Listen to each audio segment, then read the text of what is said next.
Hi, my name is Caroline Liddick. I'm Ryan Weller. And we're here from Telltale Games, and fans have been wondering what's next for us here. Just a little bit. They've been asking a few things. Yeah, so I think we have some updates for the rest of 2017 into 2018, right? We do, and I am so friggin' excited, especially with what we're doing here at Comic-Con. Yeah, let's just roll right into the first one. Let's just get to it. Yeah.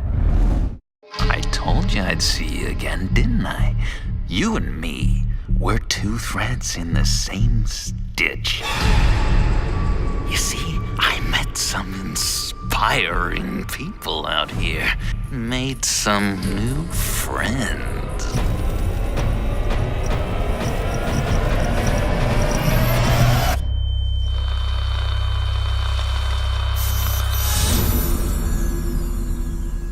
We are going to have so much fun.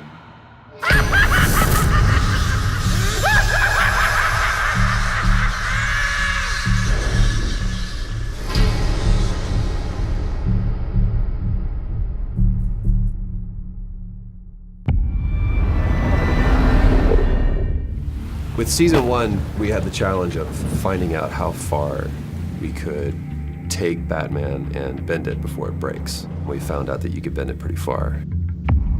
The thing that's a lot different for us is that we do a lot of gameplay as Bruce Wayne, which most games are very focused on Batman. In our game, you play both as Bruce and as Batman, so both sides of the identity. Season 1 was a story about you as Bruce Wayne, seeing everything around you kind of understood to make you up kind of all fall apart.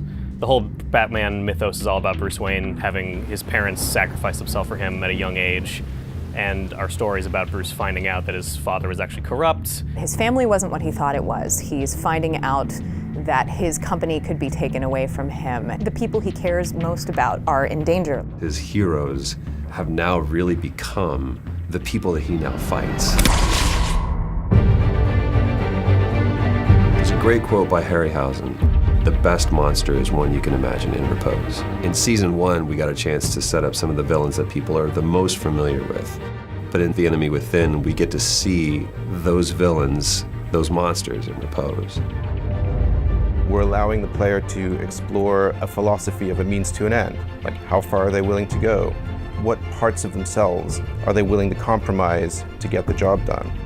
Bruce is going to have to realize that the only way to take down some of these villains is to get closer to them. I think as we've seen in the teaser trailer, the biggest new threat is the appearance of the Riddler. Obviously, John Doe makes an appearance. We talk about John Doe internally as the proto-Joker.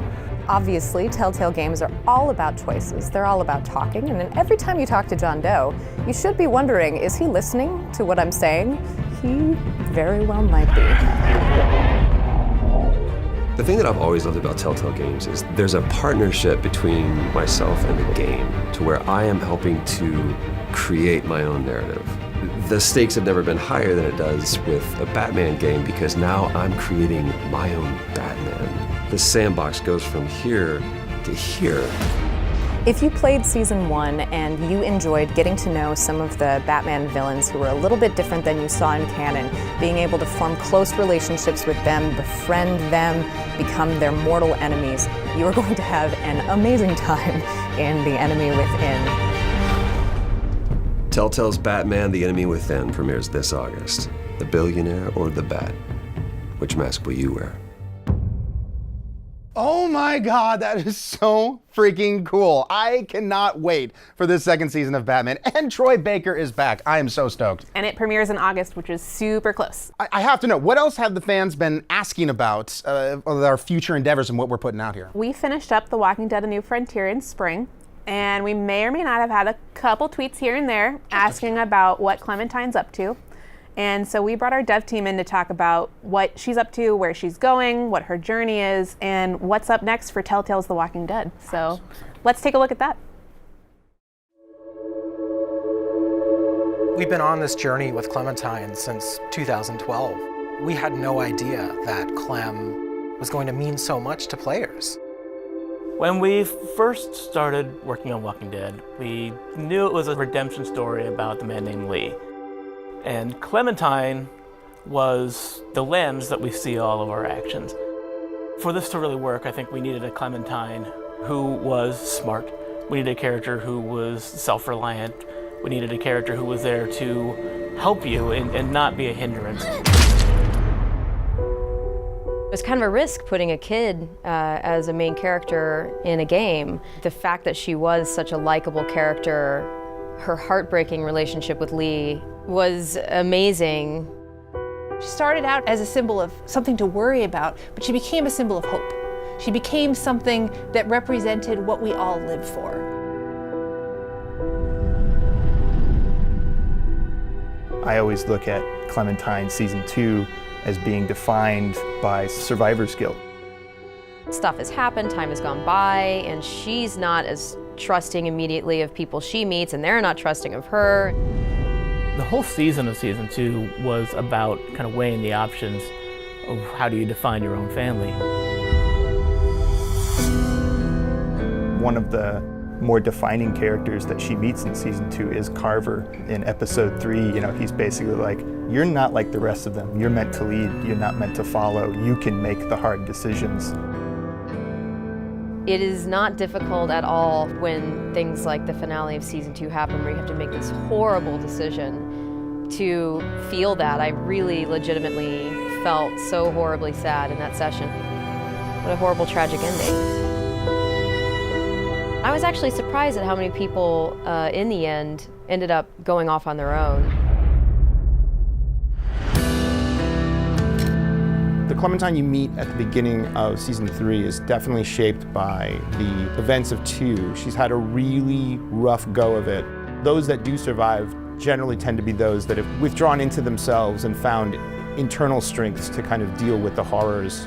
It all seemed to fit very well with where she's at in Season 3. There are times when I'm doing Clementine's voice in Season 3 where she is a bit lower than my voice. This area I have to speak in my throat, I can't really explain it. Season 2 was all about her trying to make a go of it in new families and new communities, and how that really did not go well. Over the course of Season 3, she meets a family with which, by the end, it did work. And so she's, I think, rejuvenated. In The New Frontier, Clem got to see something that she hadn't been exposed to in a long time. A functional family, a family that was still caring for each other throughout everything that they had gone through in the world of The Walking Dead so far. And she set out at the end of A New Frontier with one singular goal in mind, which was to find AJ and make that again for herself. Now, what she's gonna do when she finds him, that is the story of Season 4. That is the story of future Clem. Who she wants to be, who she wants to be with, and how she wants to be, those are decisions the player's gonna make. It was hearing from the fans all the way through Season 1 and hearing that response, and that's what drove our decision to play as her in this 4th and final season. You will play as Clem. This will be Clem's story.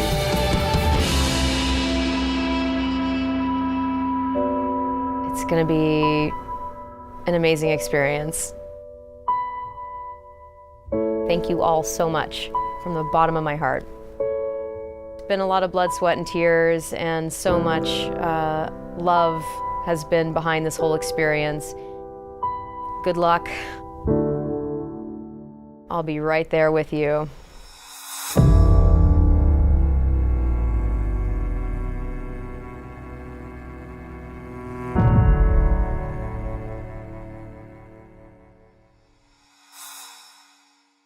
Wow.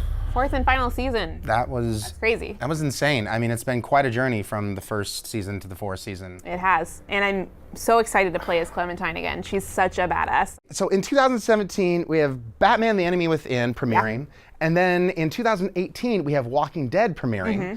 Is there anything else that we are going to be premiering in 2018? Anything possibly comic book related? You know, anything the fans have been really requesting for, really want? We get a handful of tweets. We might actually have some special guests to talk about this. Interesting. Yeah, let's go take a look at that. Yeah. All right, mean tweets, and if these are the meanest tweets, we're in good shape.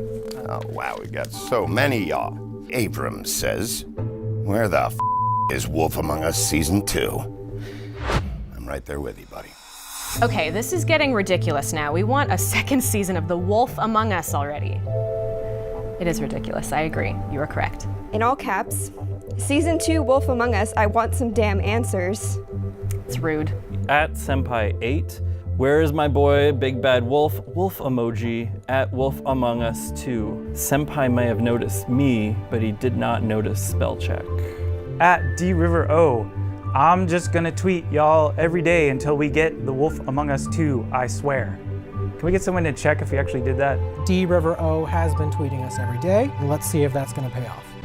Me, Telltale. When are we gonna get Season 2 of The Wolf Among Us? Telltale. Silence is a valid option.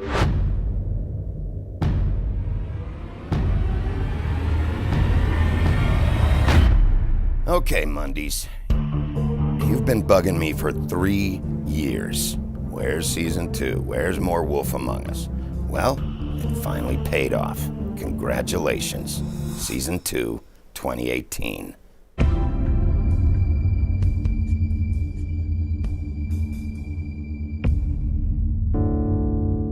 Well, I think one of the things that makes Wolf Among Us so special is the general atmosphere of the game really commits to the detective story that we're trying to tell.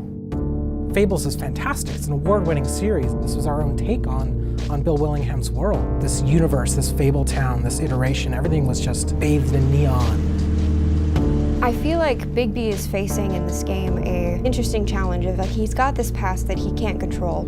Being Snow, she's your right-hand man. So everything you do is going through the Snow filter.